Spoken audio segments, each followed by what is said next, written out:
Good morning, students. Today, our topic is democratic leadership style. In last video, we have discussed about autocratic leadership style. Leadership means it is a process of influencing others in such a manner to do what the leader wants them to do, कि इस तरह से influence किया जाता है कि लोग वही काम करें जैसा लीडर चाहता है. ऑटोक्रेटिक लीडरशिप स्टाइल हमने किया कि क्या होता है, जिसमें सारी की सारी डिसीजन मेकिंग पावर किसके हाथ में होती है? लीडर के हाथ में होती है, मैनेजर के हाथ में होती है. उसको अपने एम्प्लॉयज़ पे ट्रस्ट नहीं होता, वो उनसे कोई सजेशन नहीं लेता. ओनली वन वे कम्युनिकेशन होता है, डाउनवर्ड कम्युनिकेशन होता है. इसका जो अदर नेम है वो क्या क्या है? Dogmatic leadership style, leader centred style, authoritarian leadership style. And today we will discuss about democratic leadership style. Democratic leadership style जिसे हम ग्रुप सेंटर्ड भी बोलते हैं. क्या बोलते हैं? Group centred leadership style. इसमें क्या होता है, एक जो लीडर होता है वो खुद अकेला डिसीज़न नहीं लेता. वो जो डिसीज़न लेगा वो पहले कंसल्ट करता है. पहले क्या करता है? कंसल्ट करता है. किससे? अपने सबऑर्डिनेट से. एक लीडर सबसे पहले अपने सबऑर्डिनेट से कंसल्ट करता है, उसके बाद ही वो फाइनल डिसीजन लेता है. इसीलिए तो कह रहे हैं कि ग्रुप सेंटर्ड, कि मिलकर डिसीजन लिया जाता है. जैसे क्या है, हमने कल एग्जाम्पल किया था एक टीचर के स्टाइल का. Like in case of autocratic, उसने सीधा आके इन्फॉर्म कर दिया, आपको डिक्लेयर कर दिया कि कल आपका टेस्ट होगा 5 चैप्टर्स का या 10 चैप्टर्स का. That is autocratic leadership style. But अगर एक टीचर डेमोक्रेटिक स्टाइल को अडॉप्ट करता है तो वो पहले स्टूडेंट्स से सजेशन लेंगे. हाँ जी, कितने चैप्टर्स का टेस्ट लिया जाए, कब लिया जाए, उसके बाद वो फाइनल डिसीज़न लेता है. तो फिर क्या हो जाएगा? वो डेमोक्रेटिक. इसी तरह एक ऑर्गेनाइजेशन में भी सबसे पहले जो लीडर होता है वो क्या करता है? अपने सबऑर्डिनेट से कंसल्ट करता है और फिर ही कोई डिसीज़न लेता है. ऑटोक्रेटिक का हमने किया था ABCD. ये किसका हो गया? ऑटोक्रेटिक का, कि जहाँ पर लीडर अपने चला रहा है और वन वे कम्युनिकेशन हो रहा है. इनको सिर्फ ऑर्डर दिए जा रहे हैं, इनसे कोई सजेशन, कोई फीडबैक नहीं लिया जा रहा. लेकिन हम डेमोक्रेटिक के अंदर क्या बोल रहे हैं कि जो लीडर है वो सबसे कंसल्ट करके, तो लीडर को यहाँ पे हम बीच में रखते हैं. ABCD. जो कम्युनिकेशन होता है ओपन होता है, 2 वे कम्युनिकेशन होता है, यानी कि हर कोई एक दूसरे से बात कर सकता है. अभी देखो, यानी कि सब मिलकर ग्रुप, एक ग्रुप बन गया, हर कोई हर किसी से कम्युनिकेट कर रहा है. ठीक है, AB से कर रहा है, AL से कर रहा है, AD से कर रहा है, तो हर कोई हर किसी से कम्युनिकेट कर रहा है और फिर मिलकर क्या करते हैं? डिसीज़न लेते हैं. अब हम बात करते हैं फीचर्स की. तो फर्स्ट पॉइंट आता है कोऑपरेटिव रिलेशंस. कहते हैं कि जब हम डेमोक्रेटिक लीडरशिप स्टाइल अडॉप्ट करते हैं, डेमोक्रेटिक की जो मेन फीचर क्या है कि जो मैनेजर और एम्प्लॉयज़ में क्या हो जाता है? कोऑपरेटिव रिलेशन बन जाते हैं. मैनेजर, क्योंकि हमने क्या कहा कि एक मैनेजर में लीडरशिप क्वालिटी होनी चाहिए, तो यहाँ पे हम लीडर मैनेजर को ही मानकर चल रहे हैं. ठीक है, तो कहते हैं कि मैनेजर और एम्प्लॉयज़ में क्या बन जाते हैं? कोऑपरेटिव रिलेशन बन जाते हैं. जब मैनेजर क्या करवाता है? पार्टिसिपेट करवाता है एम्प्लॉयज़ को डिसीजन मेकिंग में. क्यों? क्योंकि एम्प्लॉयज़ को इससे क्या होती है? एक सेल्फ रिस्पेक्ट वाली फीलिंग आती है, जिसकी वजह से एम्प्लॉय क्या करता है? हमेशा अपने मैनेजर के साथ कोऑपरेट करता है, क्योंकि जब उनसे पूछा जा रहा है फिर ही डिसीज़न लिए जा रहे हैं. इसी तरह क्लास में अगर टीचर आपसे कुछ पूछ रहा है और फिर डिसीज़न ले रहा है, ऑब्वियसली आप कोऑपरेट करोगे, तो क्या बन जाते हैं? अच्छे रिलेशन बन जाते हैं. देन आता है second, belief in employees. Autocratic के अंदर हमने क्या किया था कि जो मैनेजर है उसको अपने एम्प्लॉयज़ पे ट्रस्ट ही नहीं है, उसको ये लगता है कि मेरे एम्प्लॉयज़ इतने कैपेबल ही नहीं है कि वो लोग डिसीज़न ले सकेंगे। बट डेमोक्रेटिक के अंदर एक मैनेजर को अपने सबॉर्डिनेट्स पर, अपने एम्प्लॉयज़ पे ट्रस्ट होता है, उसको लगता है कि जो एम्प्लॉयज़ हैं वो अच्छे से काम करेंगे, फुल इंटरेस्ट के साथ करेंगे, अपनी रिस्पॉन्सिबिलिटी को एक्सेप्ट करेंगे और जो भी अपना वर्क है वो अच्छे से परफॉर्म करेंगे। तो इस वजह से क्या होता है, जो एम्प्लॉयज़ का मोरल होता है वो भी क्या हो जाता है, इंक्रीज़ हो जाता है, क्योंकि उनको ये पता है हमारे मैनेजर को हम पर क्या है, ट्रस्ट है। देन आता है थर्ड पॉइंट, ओपन कम्युनिकेशन। जैसे ऑटोक्रेटिक में हमने कहा वन वे कम्युनिकेशन होता है, लीडर सिर्फ ऑर्डर दे रहा है, इंस्ट्रक्शन दे रहा है, इनसे वापस कोई भी फीडबैक नहीं ले रहा। यहाँ पे सिर्फ वन एरो लगा हुआ है ना, लेकिन यहाँ पे देखो दोनों साइड एरो लगा हुआ है, तो इट मीन्स कि लीडर सजेशंस ले रहा है, उनसे फीडबैक ले रहा है। तो कम्युनिकेशन क्या है, ओपन कम्युनिकेशन है, टू वे कम्युनिकेशन है।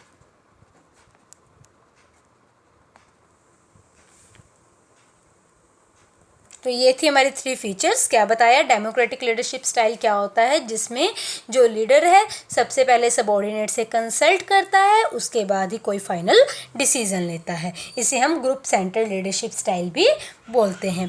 फीचर्स में कोऑपरेटिव रिलेशन, क्योंकि एम्प्लॉय से सजेशंस लिए जा रहे हैं, सबऑर्डिनेट से सजेशंस लिए जा रहे हैं, तो एम्प्लॉयज़ हैं उनमें एक सेल्फ रिस्पेक्ट की फीलिंग आती है और वो अपने मैनेजर के साथ कोऑपरेट करते हैं। बिलीफ इन एम्प्लॉयज़, कि जो मैनेजर है उसको अपने सबऑर्डिनेट पे ट्रस्ट है, वो ये मानकर चलता है कि एम्प्लॉयज़ क्या है, अच्छे से वर्क करेंगे, फुल इंटरेस्ट के साथ अपनी रिस्पॉन्सिबिलिटी को एक्सेप्ट करेंगे। ओपन कम्युनिकेशन, जो कम्युनिकेशन होता है वो क्या होता है, टू वे, कि यहाँ पर वो अपने डिसीज़न दे रहा है और उनसे सजेशन भी ले रहा है। उसके बाद आती हैं एडवांटेजेस। कहते हैं डेमोक्रेटिक की क्या बेनिफिट है। First, high moral. जो ऑटोक्रेटिक की लिमिटेशन थी वो इसकी क्या बन जाएंगी, एडवांटेज बन जाएंगी। जैसे हमने डिसएडवांटेज की बात की थी ऑटोक्रेटिक में, कि मोरल क्या हो जाता है, डाउन हो जाता है, क्योंकि एम्प्लॉय को क्या किया जाता है, एज ए मशीन ट्रीट किया जाता है।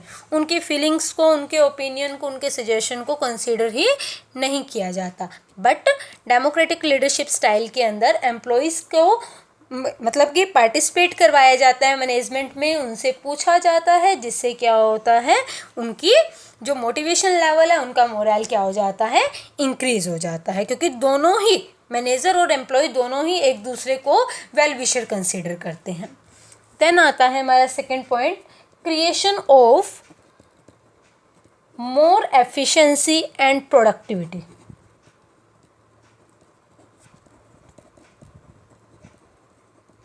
अब ये देखो, मान लो टीचर ने बोला कि हाँ जी कल 5 चैप्टर्स का टेस्ट ले लिया जाए।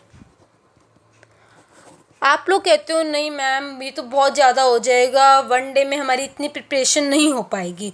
मैम आप 2 चैप्टर्स का ले लो, हम बहुत अच्छे से करेंगे।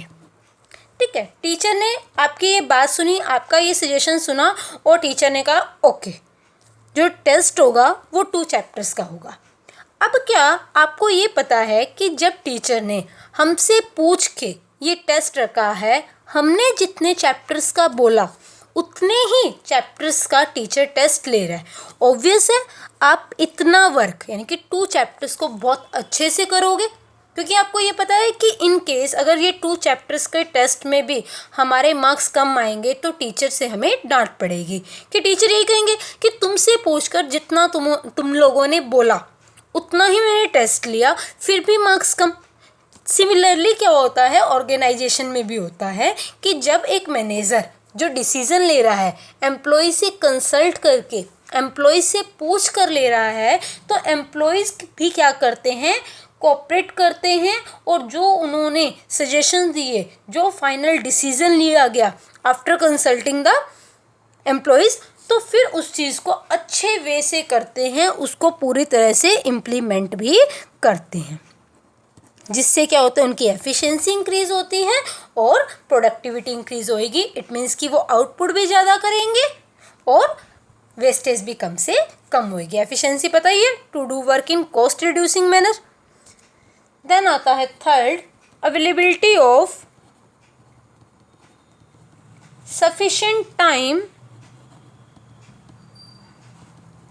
For constructive work.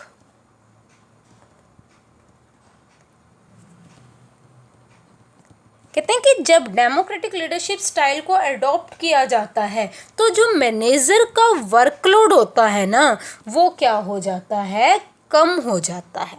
वो क्या हो जाता है, कम हो जाता है, क्योंकि एम्प्लॉय से भी कई बार बहुत अच्छे सजेशन मिल जाते हैं। उसको इतना एनवायरनमेंट को एनालाइज नहीं करना पड़ता डिसीज़न लेने के लिए। अब जब मैनेजर का वर्कलोड कम हो गया, यानी कि उसका टाइम बच गया, तो उस टाइम को वो क्या करता है, यूटिलाइज करता है किसी और अच्छे काम में, मतलब कि ऑर्गेनाइजेशन की डेवलपमेंट के लिए, उसकी एक्सपेंशन के लिए।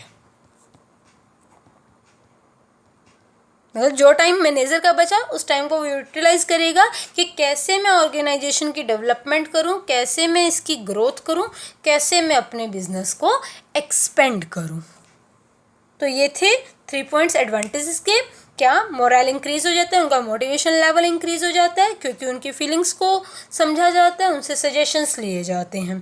देन क्योंकि उनसे पूछा जा रहा है और उनको ये पता है कि अगर हमने सही से काम नहीं किया तो हम आंसरेबल होंगे, तो वो बहुत अच्छे से काम करते हैं और मैनेजर के पास टाइम बच जाता है। उस टाइम का वो यूटिलाइज क्या करता है, ऑर्गेनाइजेशन की डेवलपमेंट के लिए और एक्सपेंशन के लिए। देन आता है disadvantages of democratic leadership style.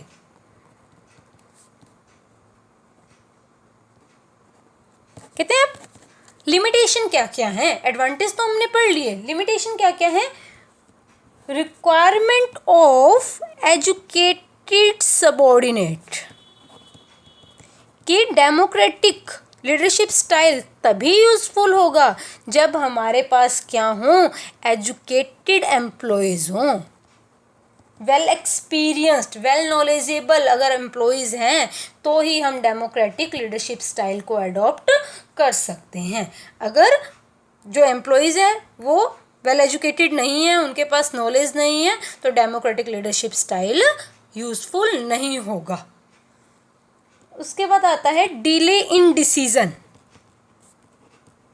Simple सा, मैंने पूछा, एक टीचर ने पूछा, हाँ जी कल टेस्ट लेना है, कितने चैप्टर्स का, कोई 2 का बोल रहा है, कोई 3 का बोल रहा है, कोई 1 का बोल रहा है, कोई कहता है नहीं मैम कल ले लेना, कोई कहता है कल नहीं परसों ले लेना, फिर कह रहे हैं परसों नहीं उससे नेक्स्ट डे ले लेना। तो फाइनल डिसीजन लेने में बहुत ज़्यादा टाइम लग जाता है। अदरवाइज जो ऑटोक्रेटिक लीडरशिप स्टाइल है उसमें क्या डिसीजन क्विकली लिए जाते हैं, बिल्कुल भी टाइम नहीं लगता, सिर्फ मैनेजर को अनाउंस ही करना होता है। बट डेमोक्रेटिक लीडरशिप स्टाइल में क्योंकि सब एम्प्लॉयज़ के, सब सबॉर्डिनेट से क्या लिए जा रहे हैं, सजेशंस लिए जा रहे हैं, हर कोई अपने सजेशंस देगा। अब जब एक एक से सजेशन लेंगे उसके बाद डिसीजन लेंगे तो क्या होगा, एक लेंथी प्रोसेस हो जाएगा, टाइम कंज्यूमिंग प्रोसेस हो जाएगा और डिसीजन लेने में भी क्या हो जाएगी, देरी हो जाएगी। लास्ट थर्ड पॉइंट आता है lack of responsibility in managers.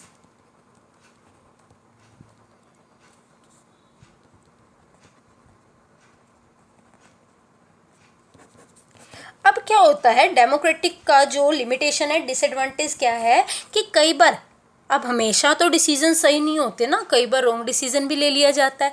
तो मैनेजर क्या करता है, अपनी रिस्पॉन्सिबिलिटी से बचने की कोशिश करता है। वो ये कहता है कि जो डिसीजन लिए गए हैं ना, सबॉर्डिनेट्स के साथ मिलकर लिए गए हैं, कि जो डिसीजन लिए गए हैं उसमें सबॉर्डिनेट का भी पार्टिसिपेशन था, वो भी पार्टनर्स थे, तो मैं अकेला रिस्पॉन्सिबल नहीं हूँ। तो मैनेजर अपनी रिस्पॉन्सिबिलिटी को छुपाता है, वो उस रॉन्ग डिसीजन के ब्लेम को अपने ऊपर कई बार नहीं लेता। तो ये है डेमोक्रेटिक लीडरशिप स्टाइल की डिसएडवांटेज, कि कहाँ पर जब लोग एजुकेटेड हों डिसीजन लेने में डिले हो जाती है और एक मैनेजर क्या करता है अपनी रिस्पॉन्सिबिलिटी से बचना चाहता है। उसके बाद है स्टेबिलिटी। स्टेबिलिटी कहाँ पर यूज़फुल है, कहाँ पे स्टेबल है, जहाँ पर जो ग्रुप के मेंबर्स हैं, जहाँ पर ग्रुप के जो मेंबर्स हैं वो क्या हैं, एजुकेटेड हैं, स्किल्ड हैं।